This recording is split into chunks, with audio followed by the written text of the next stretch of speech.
এবং সবাই যে ধোয়া তুলসী পাতা তারা যে কিছুই করছে না কথাটা তা না। এখন কথা হলো ওই মুহূর্তে ছাত্রদেরকে অ্যাকোমোডেট করা ছাড়া কোনো উপায়ও তো ছিল না। হুট করে তো বিএনপিকে এভাবে ক্ষমতা দিলে বিএনপি তো ওইভাবে ক্ষমতা আসতে হাসিনার মতো অভ্যস্ত না যে আমি ব্যাকডোর দিয়ে ক্ষমতায় আসলাম, ষড়যন্ত্র করে চলে আসলাম। বিএনপি ইচ্ছা করলে তো সেদিন ক্ষমতা নিয়ে নিতে হতে পারতো, মানে বিএনপি যদি তখন মানে তাদের যে ফোর্স বিহাইন্ড দ্য সিন ছিল, কিন্তু তখন তো তারা শেষ সহানুভূতি বিএনপি দেখিয়েছে। কিন্তু ছাত্রদেরকে এগিয়ে দেওয়া হয়েছে, ছাত্ররাদেরকে এগিয়ে দিয়েছে ছাত্র নেতৃত্বকে নিয়ে তরুণদেরকে একটু উৎসাহিত করার জন্য, তাদেরকে প্রতীকী হিসাবে নেওয়া হয়েছে। সহযোগিতা তো বিএনপি করছে, বিএনপি সহযোগিতা ছাড়া তো এই সরকার 4.5 মাস টিকতো না, জামাতের সহযোগিতা ছাড়া এই সরকার টিকতো না। তাহলে এই মুখ্য ভূমিকা বেগম জিয়া মানে নোবেল প্রফেসর ইউনূস সাহেবের এবং সেনা প্রধানের আমন্ত্রণে সেনাকুঞ্জে যেতেন না, এটাই সহযোগিতা। কিন্তু এই সহযোগিতাটাকে আমি মনে করছি অফিসিয়ালি করার জন্য আমি এটা আবেদন করছি। ওইটা একদমই সাচ্চা কিংস পার্টি। হ্যাঁ, সুবিধাভোগী তখন বিএনপি থেকে লোভ দেখিয়ে মধুর সাহেবকে, তারপরে শাহ মোয়াজ্জম সাহেবকে আওয়ামী লীগ থেকে সব জায়গা থেকে লোভ দেখিয়ে নিয়ে এসেছে সরকার বিভিন্ন সুযোগ সুবিধা দিয়ে। তো এটা হলো জাতীয় পার্টির ক্যারেক্টার, আর এই ক্যারেক্টারে না। যদি এই ক্যারেক্টারে যদি হতো, হ্যাঁ, এটা যদি একদমই কি পার্সেন্ট ইউনূস সাহেব সরকার গঠন করতেন, হ্যাঁ, তাহলে এটা একেবারে শতভাগ কিংস পার্টি হিসাবে হয়তো আমি একমত হতে পারতাম। আমি জানি না, হয়তো আমার ইয়েতে ভুল হতে পারে, আপনার দ্বিমত থাকতে পারে। আমরা শুরুতে আপা এটা আলোচনা করেছি, আমরা এটা উদ্বেগ প্রকাশই করেছি। এটা নিয়ে তো সংখ্যা উদ্বেগ তো আছেই। ওটা যত সহজ ছিল এটা শুরুতেই আমরা বলছি, দর্শকরা আমাদের সাথে শুনেছেন যে আমরা বলেছি যে এটা যত প্রথম দিকটাই যত সহজ ছিল এখন অনেকটা কঠিন হয়ে গেছে, নাম্বার 1। আর নাম্বার 2, ছাত্রদের ব্যাপারে যে অভিযোগের কথা উঠছে, এই অভিযোগটা কে বা কারা উঠাচ্ছে, এটা অনেকেই আছেন যারা মানে ধরেন এখন অনেকেই চিন্তা করেন যে আমাদের এই মুহূর্তে নির্বাচনটা খুবই জরুরি। কিছুক্ষণ আগে আপনার এই দর্শকে উনি বলেছেন যে তত্ত্বাবধায়ক সরকার 1/11 সময় যে সময় কতগুলো সংস্কার করে গিয়েছিল সেগুলো সাস্টেনেবল ছিল না। হ্যাঁ, সেগুলো আবার হাসিনা এসে এগুলোর অনেক কিছুকে বাদশাদ দিয়ে দিচ্ছে, শুধু তাদের সেফ এক্সিট ছাড়া আর কিছুই রাখেনি। নির্বাচনী ব্যবস্থাও আমূল পরিবর্তন করেছিল। তখন আরপিওতে ব্রিগেডিয়ার জেনারেল শাখাউত সাহেব নির্বাচন কমিশনে ছিলেন, অনেক পরিবর্তন এসেছে, সেগুলো আবার বাদ চলে গেছে। এই জন্যই কিন্তু ওই যে মানুষের মনে সংশয়, আর ওই সংশয় থেকে কিন্তু এই ঘোষণাপত্র, বিপ্লবের ঘোষণাপত্র, proclamation of Republic of Bangladesh, হ্যাঁ, যেটা তারা বলছে আর কি। এখন কথাটা হলো যে ছাত্রদেরকে কর্মকাণ্ড নিয়ে যে কোনো রকমের প্রশ্ন নেই, এইরকম কথা আমি অস্বীকার করব না। কিন্তু কথাটা হলো যে কি সেটা কতটা যৌক্তিক কতটা আনযৌক্তিক। তখন যে ছাত্রদেরকে মানুষ মাথায় তুলে নাচিয়েছিল, তখন তো সবার সামনে ছিল একটা ফ্যাসিবাদী হাসিনার অগ্নিমূর্তি। আর হাসিনার সরে যাওয়ার পর যখন ওখান থেকে সরে গেছে, তখন কিন্তু আস্তে আস্তে ছাত্রদের যখন মানে প্রয়োজনটা অনেকটা পুরিয়ে গেছে অনেকের কাছে। না, ছাত্রদের প্রয়োজন পুরিয়ে গেছে না, ছাত্ররা নিজেরা বিতর্কিত করেছে। আপনার তো সেটাও নিজেরা আমরা দেখছি, সেটা আমরা ছাত্রদেরকে ডিপেন্ড করছি না, ছাত্রদের তো এর বাহিরে। যেমন এখন একটা প্রশ্ন এক্সাম্পল, এর আগের অনুষ্ঠানে আমি আপনাকে উত্তর দিয়েছি।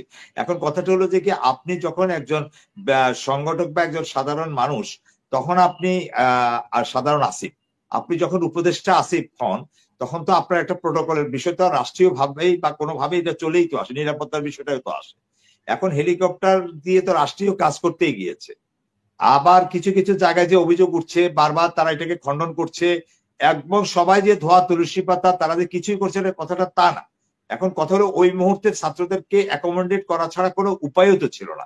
হুট করে তো বিএনপিকে এভাবে ক্ষমতা দিলে বিএনপি তো ওইভাবে ক্ষমতা আসতে হাসিনার মতো অভ্যস্ত না যে আমি ব্যাকডোর দিয়ে ক্ষমতায় আসলাম, ষড়যন্ত্র করে চলে আসলাম। বিএনপি ইচ্ছা করলে তো সেদিন ক্ষমতা নিয়ে নিতে হতে পারতো, মানে বিএনপি যদি তখন মানে তাদের যে ফোর্স বিহাইন্ড দ্য সিন ছিল, কিন্তু তখন তো তারা শেষ সহানুভূতি বিএনপি দেখিয়েছে। কিন্তু ছাত্রদেরকে এগিয়ে দেওয়া হয়েছে, ছাত্ররাদেরকে এগিয়ে দিয়েছে ছাত্র নেতৃত্বকে নিয়ে তরুণদেরকে একটু উৎসাহিত করার জন্য, তাদেরকে প্রতীকী হিসাবে নেওয়া হয়েছে। এখন সেটা কিছু কিছু ক্ষেত্রে হয়তো বাড়াবাড়ি হয়েছে।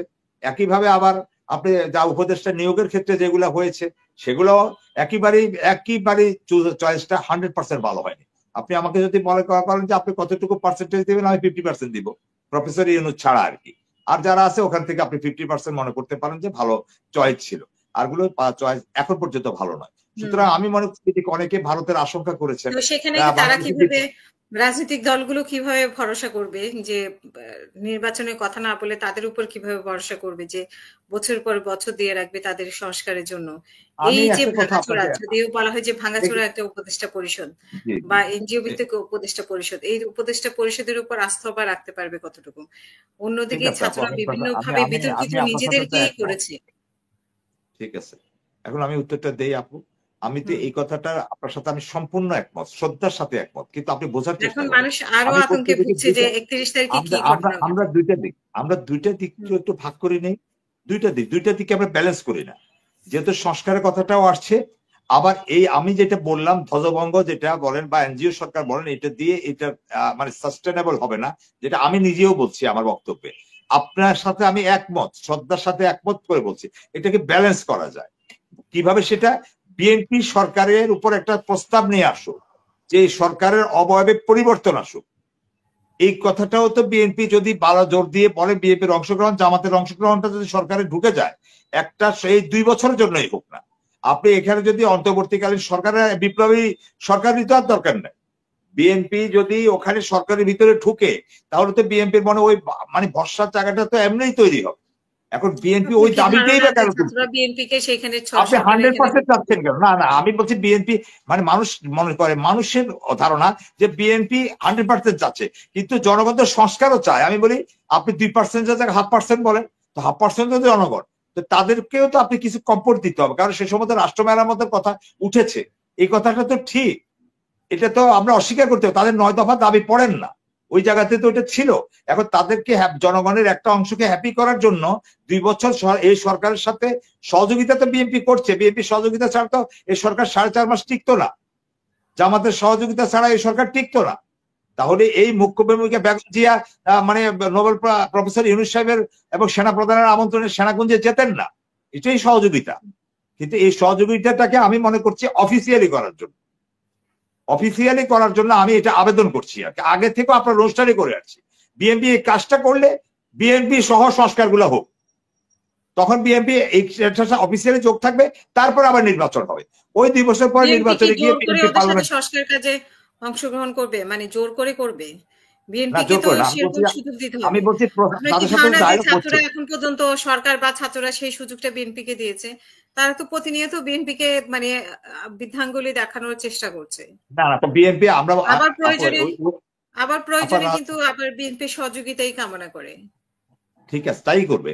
আমি আপনাকে বলি না, বিএনপি মাঠের যে মেঠো বক্তব্য আর মানে উপদেষ্টাদের বক্তব্য, এই দুইটাকে আমরা এক জায়গায় আলাদা করে রাখি না। বিএনপি গেল তো ওই দিন সর্বদলীয় মিটিং হলো না, সব দল গেল না। আবার এই যে সংস্কারের জন্য যে বিএনপির আন্তরিকতা, এই যে আপনার 2 দিন ব্যাপী যেটা হলো কৃষি ইনস্টিটিউটে প্রধান উপদেষ্টা যেটা উদ্বোধন করলেন, সবাই তো বিএনপির মহাসচিব তো সেখানে গিয়েছেন, বিএনপি সব জায়গাতে সহযোগিতা করছেন। আমি বলছি বিএনপি সর্বদলীয় ওই মিটিং এও যে ঐতিহাসিক একটা 3রা ডিসেম্বর মেবি, আমি নামটা সময়টা একজাক্ট মনে নেই, যে সবাইকে নিয়ে বসলেন। হ্যাঁ, ওই যে আমাদের একটা বড় ঘটনা ঘটে গিয়েছিল তখন। হ্যাঁ, ওই যে ভারতে আমাদের দূতাবাসে হামলা হওয়ার পরে। আমি বলছি যে সেরকম ওইখানে গিয়েও তো বিএনপি বা বা ইয়ার পক্ষ থেকে এই প্রস্তাবটা, এই দাবিটা থাকতে পারতো যে না, এইটার উপর আমাদের আস্থা নেই, আমরা একটা সর্বদলীয় জাতীয় সরকার করতে চাই। মানে আমি জাস্ট এই কথাটা, এইটা বিএনপির কাছে আমরা আশা করি যে বিএনপি এই চাপটা সরকারের উপর অব্যাহত রাখলে বিএনপি অটোমেটিকলি যে সংস্কার কার্যক্রমের ভেতরে ঢুকে যাবে। কারণ সংস্কার কমিটি যেগুলো আছে, এগুলো রিপোর্ট তো দিবে কার কাছে? ক্যাবিনেটের কাছে, এখন যারা আছে উপদেষ্টা পরিষদের কাছে। এই উপদেষ্টা পরিষদে যদি বিএনপির প্রতিনিধি থাকে, জামাতের প্রতিনিধি থাকে, হেফাজতের প্রতিনিধি থাকে, আরো ছোট ছোট দল যারা আছে তাদের প্রতিনিধি থাকে, তাহলে জিনিসটা আরো গোছানো হয়। আর এটা না হলে তো দিন দিন এটা আগোছালাও হবে। যেমনটা এই যে 31শে ডিসেম্বর এটা নিয়ে একটা মানে তৈরি হচ্ছে, মানে পরস্পর বিরোধী একটা সাংঘর্ষিকতা তৈরি হচ্ছে, যেটা এর আগে হতো না। আপনি যেটা বলছেন যে ছাত্ররাদেরকে আরেকটি স্পেস কমানোর জন্য, লাগাম টেনে ধরার জন্য, আমি মনে করি বিএনপি এবং রাজনৈতিক বা স্টেক হোল্ডার যারা আছে তারা এটার সাথে জড়িত হতে পারতেন। আর এখন তারা আবার আরেকটা কথা বলে আমি আপনাকে এই পর্বে এখানে শেষ করি আমরা আলোচনাটা, যে আমাদের ছাত্রদেরকে যে কথাটা বলা হয় যে বৈষম্যবিরোধী ছাত্ররা রাজনীতি করতে চাচ্ছে, এই চাচ্ছে, বিষয়টা এরকম কিছু না। হ্যাঁ, তারা এই জিনিসটা তাদের ওই বক্তব্যটার সাথে মিলিয়ে যায় কোথায়? বৈষম্য বিরোধী প্ল্যাটফর্ম তাদের যেটা, এটা তারা বলেছে তাদের সব সময় থাকবে, অনন্তকাল থাকবে। আর ওই যে নাগরিক কমিটি যেতে হয়েছে এটাও থাকবে, কিন্তু সেখান থেকে বেরিয়ে আবার কেউ কেউ যদি নতুন কোন রাজনৈতিক দল করে, মানে আরেকটা রাজনৈতিক দল তারা করে, সেখানেও তারা থাকবে। এটা অনেকটা মানে এই জিনিসটাতে একটা ইয়ে হয় যে ওরাই বোধহয় এখান থেকে কনভার্ট হয়ে একটা নতুন নাম দিবে, রাজনৈতিক নাম দিবে। বিষয়টা এটা না, বিষয়টা হলো যে কি তারা ওই বৈষম্যবিরোধী ছাত্র আন্দোলন তাদের প্ল্যাটফর্মে থাকবে, নাগরিক কমিটি ওখানেই থাকবে, কিন্তু এটার বিরুদ্ধে থেকে রাজনৈতিক দল একটা তারা করবে।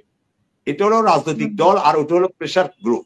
দুইটাকে তারা দুই দিকে একটা আধুনিক একটা অন্য একটা রাজনীতির মতাদর্শ তারা জাতির সামনে হাজির করতে চায়। এখন কথাটা হলো যে এটা কতটা যৌক্তিক অযৌক্তিক এটা ভবিষ্যৎ প্রমাণ করবে, কিন্তু আমি মনে করি বাংলাদেশের স্বাধীনতা সার্বভৌমত্ব রক্ষার ক্ষেত্রে ভারতকে মানে আমরা কবজা করার ক্ষেত্রে আমি আপনাকে বলি যে ছাত্রদের হোক আর সরকারের ভেতর থেকে হোক আর একটু কড়া 72 সংবিধানের অবজারভেশনটাকে আমাদের মাথায় নিতে হবে। ভারতের আধিপত্য থেকে যদি আমরা বাঁচতে চাই, এটা ভারতের দেয়াই সংবিধান ছিল, ভারতেরই প্রেসক্রিপশন এই সংবিধানে লিপিবদ্ধ করা আছে। আরেকটা কথা বলি, একদম এক বাক্যে শেষ করে দিই, আমি কেন এতটা সিরিয়াস, আপনি সত্যিকার অর্থে জানেন না, সরকারের ভেতরে অনেকেই জানে, এবং আপনি জানেন না, আমি ওই অর্থে বলিনি, আপনার জ্ঞান নিয়ে বলিনি, আমি বলছি যে কি তথ্যগুলো আর কি, যে অনেকগুলো হাসিনার চুক্তি আছে ভারতের সাথে, ওই চুক্তিগুলো আপনার এক্সিস্টিং থেকে যাবে যদি এটাকে বিপ্লবের মাধ্যমে বা অন্তর্বর্তীকালীন সরকার তার অবয়বের পরিবর্তন না এনে জাতীয় ঐক্যমত্যের সরকার গঠন না করে, যতই তারা সংস্কার কোনো কাজ হবে না। ওই চুক্তিগুলো এমন স্পর্শকাতর যেটা ভয়ঙ্কর। এই জন্য আমি বলছি যে যদি 72 সংবিধানও ভয়ঙ্কর, ওটাও ভারতের প্রেসক্রিপশন ছিল, আর 16 বছরে ভারত কিছু স্পর্শকাতর চুক্তি বাংলাদেশের সাথে করে গেছে, যেটা হয়তো বা এই অন্তর্বর্তীকালীন সরকারের পক্ষে তো নয়, পরবর্তীতে নির্বাচিত হয়ে কোন সরকার যদি আসে, অর্থাৎ বিএনপি সরকার আসলে বিএনপির জন্য সেটা বিপজ্জনক হবে। আমি এতটুকু পর্যন্ত আগিয়ে বললাম। হ্যাঁ, এটা জাস্ট কিপ ইন মাইন্ড। জি, আমি আপনাকে আরেকটা প্রশ্ন, অনেকে আমাকে শত্রু ভাবতে পারে, কিন্তু আমি বলছি আমি আপনাকে মাঝে একটা প্রশ্ন করেছিলাম যে 31শে ডিসেম্বর সংস্কার কমিশনের রিপোর্ট দেওয়ার কথা। 31শে ডিসেম্বরের মধ্যে সচিবালয়ে কারা করেছে তদন্ত কমিটি গঠন হয়েছিল, সেই তদন্তের রিপোর্ট দেওয়ার কথা। সেগুলোকে আমরা দেখি যে ছাত্ররা, এই যে ফারুকী যখন ক্ষমতা, মানে ফারুকীকে যখন উপদেষ্টা বানানো হলো তখন আলটিমেটাম দেওয়া হয়েছিল, সেটা কিন্তু এরপরে কি হলো আমরা জানি না, এরপরে মেনে নেওয়া হয়েছে। তারপরে আমরা এও দেখেছি যে রাষ্ট্রপতির ব্যাপারে যখন কথা হয়েছে তখন মেনে নেওয়া হয়েছে, পরে কিন্তু বিএনপির দোষ দেওয়া হয়েছে। এখনো যে সংস্কার কমিটির যে রিপোর্ট, সেই রিপোর্টের কি হলো সেটা কিন্তু আমরা 31শে ডিসেম্বর দেওয়ার কথা, এবং এই যে সচিবালয়ের যে তদন্ত, সেই তদন্তেরও বা কি হলো আমরা কিন্তু কোনো আপডেট জানি না। তো হঠাৎ করে আমরা এই যে 31শে ডিসেম্বর এখন ঘোষণাপত্র, সেটা নিয়ে আমি আপনার সদয় অবগতির জন্য বিনীতভাবে জানাই। আমি মিডিয়াতে দেখেছি, এটা আমি আপনাকে রেফার করলে আপনি দেখে নিতে পারবেন যে সংস্কার তদন্ত কমিটি কালকে প্রধান উপদেষ্টার কাছে রিপোর্টটা দিবে। আজকে এটা নিয়ে একটা প্রাথমিক ব্রিফিং অলরেডি করা হয়েছে, যে শর্ট, যেটা মানে স্বল্প সময়ের যে রিপোর্ট, এটা আগামীকালকে সাবমিট হবে।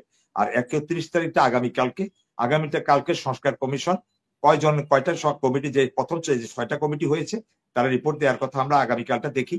যেহেতু আগামীকালকে বড় বড় অনেকগুলো ইভেন্ট আছে, হ্যাঁ, যেহেতু জামাতের শিবিরের একটা, তাদের কি জানি একটা নাম বলে, এটাকে কি সম্মেলন, হ্যাঁ, সাথী সম্মেলন, এটা একটা বিশাল একটা কর্মযজ্ঞ, পাশাপাশি শহীদ মিনারের এটা, পাশাপাশি সংস্কার কমিটির এগুলো দেওয়ার কথা, হ্যাঁ, ওইখান থেকে আবার রাষ্ট্রপতি পদত্যাগের দাবি উঠারও একটা কথা, মানে অপসারণের দাবি উঠারও কথা আছে। সুতরাং ওই সময় যে দাবিটা উঠেছিল সেটা ছিল একটা বিচ্ছিন্ন একটা অংশের, ছাত্রদের একটা অংশের। এটা কিন্তু ওই যে মূল যে প্ল্যাটফর্মটা হাসিনা বিরোধী আন্দোলনটা তৈরি করেছিল তারা না, আমরা দুইটাকে এক করে ফেলছি। এখনকার যেটা আসতেছে এটা হলো ওরা হলো তারা। আপনি যদি এই 158 জনের ভিতরে যদি একজনকে দ্বিমত করতে পারতো, তাহলে মনে করতাম যে ছাত্রলীগের ভিতরে বিভাজন হয়ে গেছে।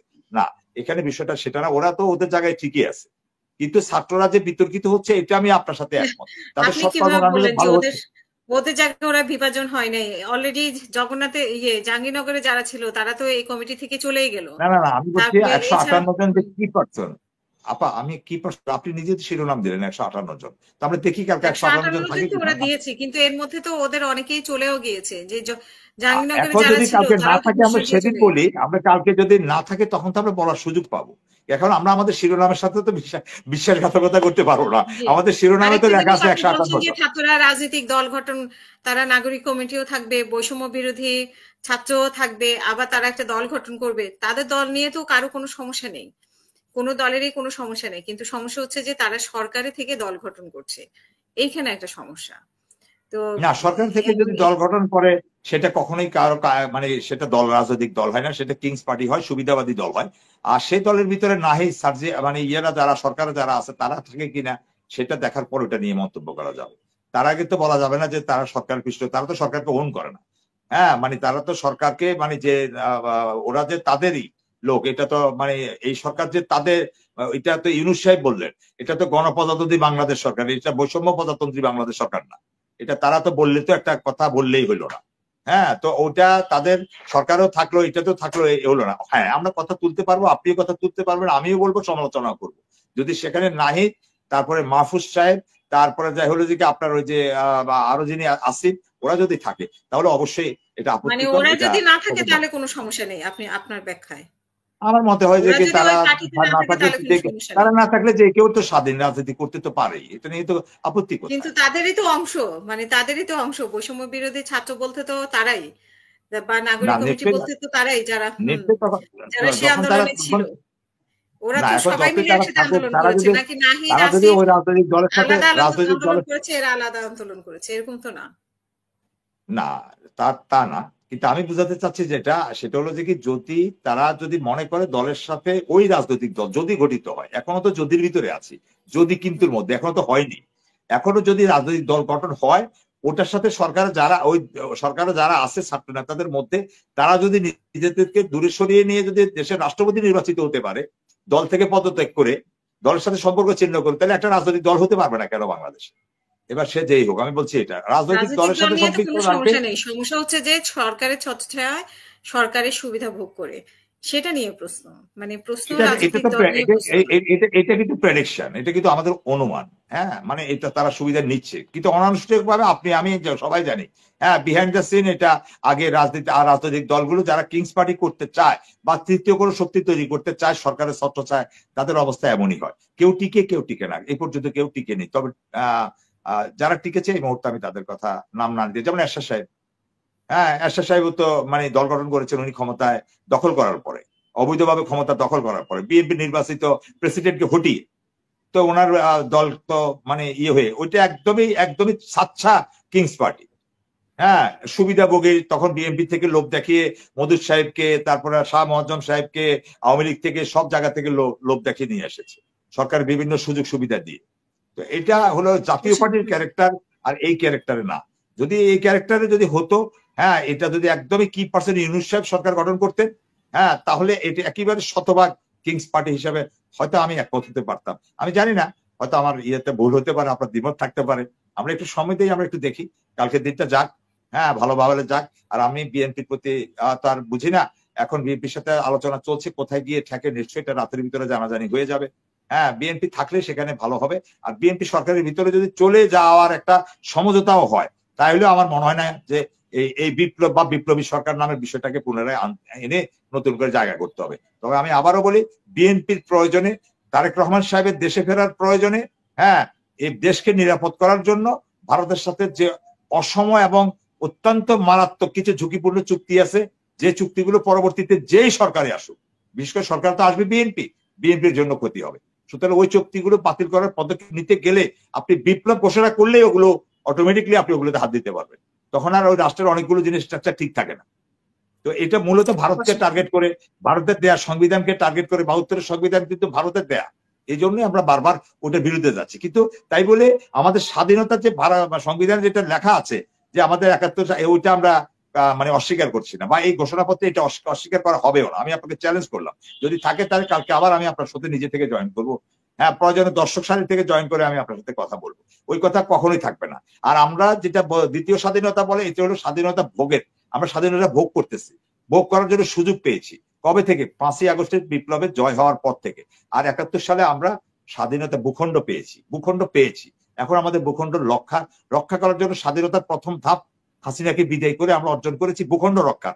হ্যাঁ, রক্ষার একটা হলো রক্ষার আর আন্দোলন, আরেকটা হলো স্বাধীনতা পাওয়ার। আমি ভূখণ্ডটা পেয়েছি মাত্র, কিন্তু এটা খাইতে কেমন, স্বাদ কেমন, আকৃতি কেমন, প্রকৃতি কেমন, ওটা আমি বুঝে উঠতে পারি নাই ভারতের আধিপত্যের কারণে।